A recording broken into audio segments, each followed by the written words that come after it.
শ্রীকৃষ্ণের জন্মদিন, যা জন্মাষ্টমী নামে পরিচিত, প্রতি বছর ভাদ্র মাসের কৃষ্ণপক্ষের অষ্টমী তিথিতে এই দিনটি পালিত হয়। ভগবান বিষ্ণুর অবতার রূপেই এই ধরাধামে এসেছিলেন। মথুরার কারাগারে মাতা দেবকীর অষ্টম সন্তান রূপে ভগবান জন্মগ্রহণ করেছিলেন। তার জন্ম হয়েছিল পৃথিবীকে পাপ মুক্ত করতে এবং ধর্মের পুনঃপ্রতিষ্ঠা করার জন্য। আমরা মনে করে থাকি যে ভগবান হয়তো পাপ থেকে পৃথিবীকে মুক্ত করার জন্যই এই পৃথিবীতে এসেছিলেন, কিন্তু ভগবানের আসার আরও একটা কারণ ছিল।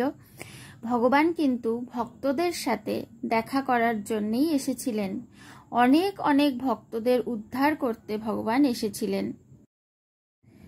জন্মাষ্টমীর দিন মধ্যরাতে শ্রীকৃষ্ণ জন্মগ্রহণ করেছিলেন দেবকী মাতার কোলে কারাগারের অন্ধকারে। সত্যি ভগবানের জীবনটাও বড় অদ্ভুত।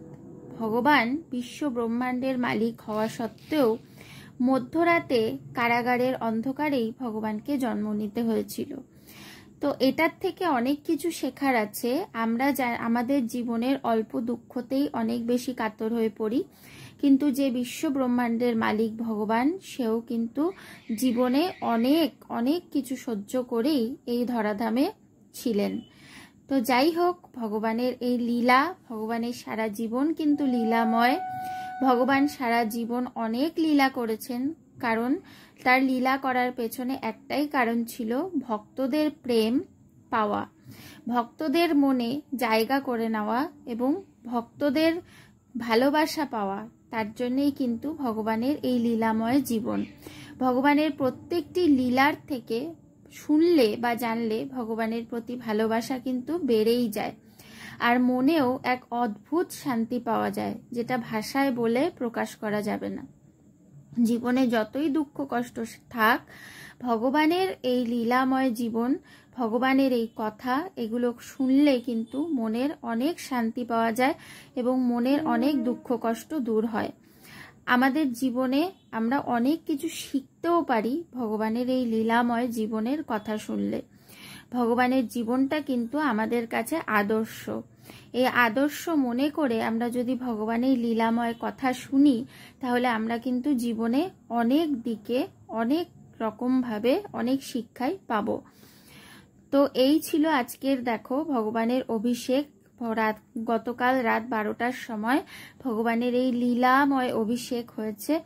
দেখো বেশ সুন্দর লাগছে। রাধারানী এবছর সঙ্গে ভগবানের, আগে যতবারই হয়েছে ভগবানের এই অভিষেক ততবারই ভগবান একা ছিল, এবার রাধারানীর সঙ্গে।